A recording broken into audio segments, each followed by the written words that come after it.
주님께서 나를 홀로 다루실 때. 예수께서 홀로 계실 때에 함께한 사람들이 12제자와 더불어 그 비유들에 대하여 물으니. 마가복음 4장 10절. 하나님께서 우리를 홀로 있게 하실 때, 가령 우리가 병이나 너무 슬픈 일, 유혹이나 실망, 환난, 시련, 깨어진 관계나 새로운 관계 등으로 홀로 있게 될 때, 우리는 너무나 당황스러워서 아무 질문조차 할 수 없게 됩니다. 이때 주님은 설명하기 시작하십니다. 예수 그리스도께서 12제자들을 어떻게 훈련하셨는가를 주의해 보십시오. 사실 십자가 사건으로 난처함에 빠진 사람들은 주변의 군중들이 아니라 예수님의 제자들이었습니다. 그래서 그들은 계속 예수님께 질문을 하게 되었고, 그때 예수님께서는 그들에게 설명을 해주셨습니다. 그럼에도 불구하고 그들은 성령을 받은 후에야 모든 것을 제대로 이해할 수 있었습니다. 하나님과 함께할 때 당신은 하나님께서 당신의 영혼에 깊은 관심을 가지고 계심을 알게 됩니다. 형제들의 슬픔과 난처함은 분명히 당신에게 큰 혼돈을 줄 것입니다. 우리는 다른 사람들의 사정을 이해한다고 착각하지만 사실 하나님께서 우리 마음속에 어떤 아픔을 주시기 전까지는 다른 사람들의 사정을 이해할 수 없습니다. 각 사람 안에는 성령에 의해 드러나야 할 무지와 아집으로 가득 차 있습니다. 오직 예수님께서 우리를 홀로 다루실 때 이를 깨닫게 됩니다. 지금 당신은 주님과 홀로 있습니까? 아니면 쓸데없는 생각들과 주를 섬기는 데 방해되는 복잡한 친구 관계, 외모에 대한 자질구레한 생각에 집착하고 있습니까? 우리의 머릿속에서 이러한 모든 시끄러운 질문이 잠잠해지고 오직 주님과만 단둘이 있을 때까지 주님은 아무것도 설명할 수 없으십니다. 주님은 나의 최고봉 새벽 묵상, 오늘 13번째 말씀이 되었습니다. 오늘 묵상의 제목은 주님께서 나를 홀로 다루실 때. 역시 오늘도 두 가지 주제를 다루어 보겠습니다.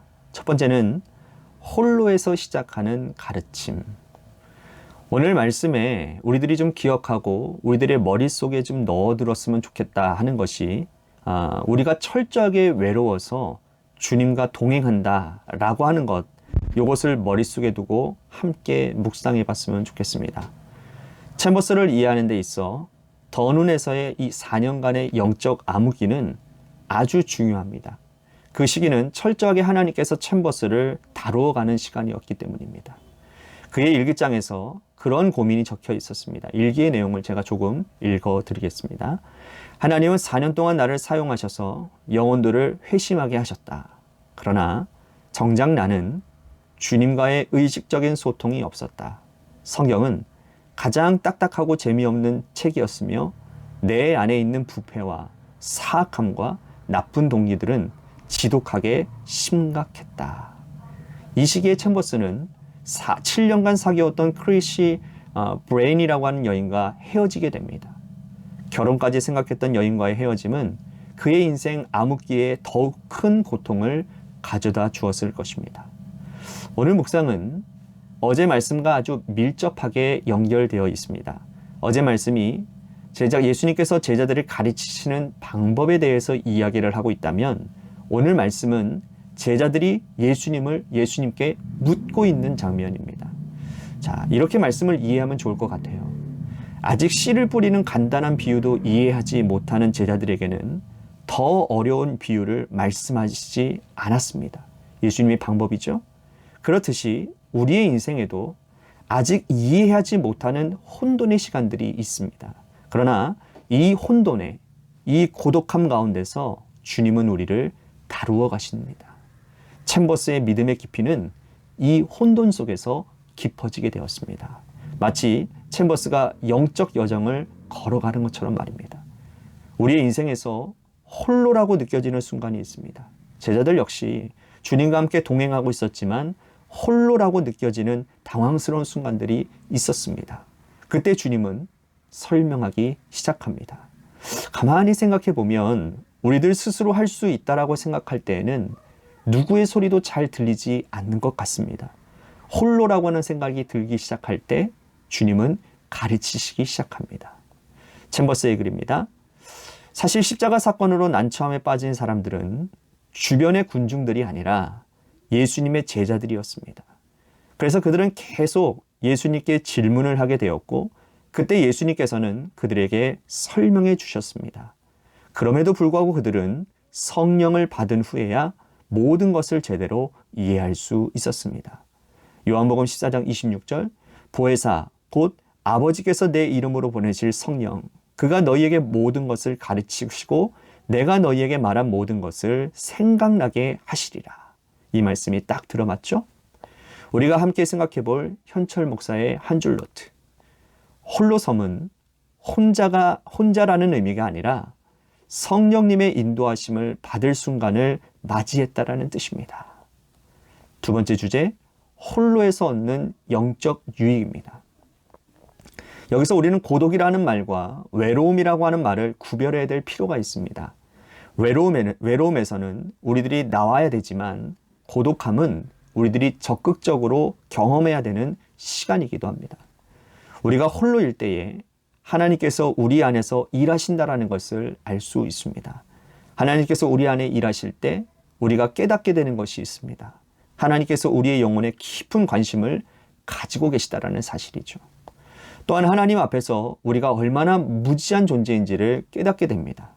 하나님께서 우리를 홀로 고독하게 만드실 때 영적 유익이 있다는 것을 의심하지 마십시오. 챔버스의 글입니다.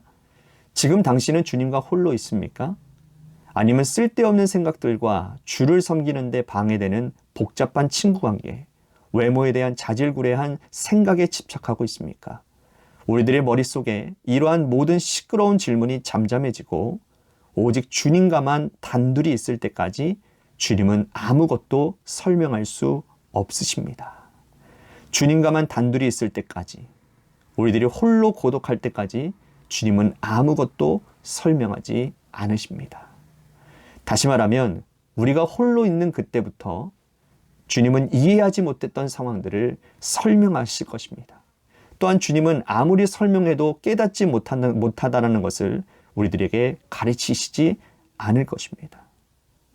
제자들 그렇듯이 보혜사 성령님이 오셔서 우리들에게 깨닫게 하시고 알게 하시는 것도 있을 것입니다. 그러니 우리 인생의 너무 어려운 문제들 가운데 번잡하게 묻거나 쓸데없는 생각을 하는 것보다는 주님과 홀로 있으므로 영적 유익을 얻으려고 노력하는 것이 더욱 필요한 것 아니겠습니까? 우리 신앙의 선배들은 이러한 홀로의 유익을 잘 알고 있었던 것 같습니다. 아빌라의 테레사라는 분은 이런 말을 했습니다. 당신이 홀로 있으면 하나님을 만나게 된다.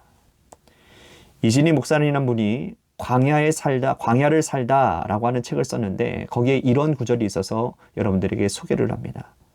하나님을 만나기 위해, 하나님의 음성을 듣기 위해, 기도하기 위해 광야로 갈 필요는 없다. 일상적인 삶 속의 광야를 만들면 된다. 우리는 홀로 있는 시간에 하나님을 만나고 하나님의 임재를 체험하고 하나님의 세미한 음성을 들을 수 있다.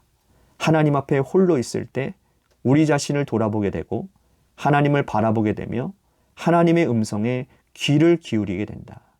홀로 있을 때 침묵을 지킬 수 있고 생각의 실타래들을 정리할 수 있으며 홀로 있을 때 우리의 마음이 고요해질 수 있고 우리의 영혼이 평안해질 수 있다.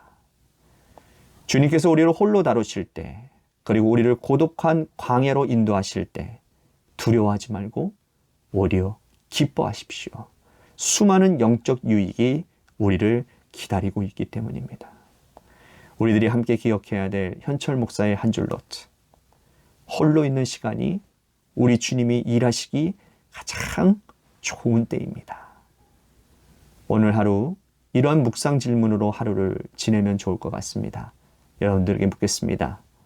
우리는 진정 고독함의 유익을 믿고 있습니까? 짧은 기도로 묵상을 마무리합니다. 주님, 우리로 하여금 고독한 곳에서 서는 것을 무서워하지 않게 하소서. 우리 믿음의 선배들이 기꺼이 고독한 광야에서 주님을 오롯이 만났다면 우리도 기쁨으로 그 자리에 서게 하소서. 홀로 선 시간에 기꺼이 성령님의 임재를 구하오니 마음껏 나의 마음을 빚어주소서. 아멘.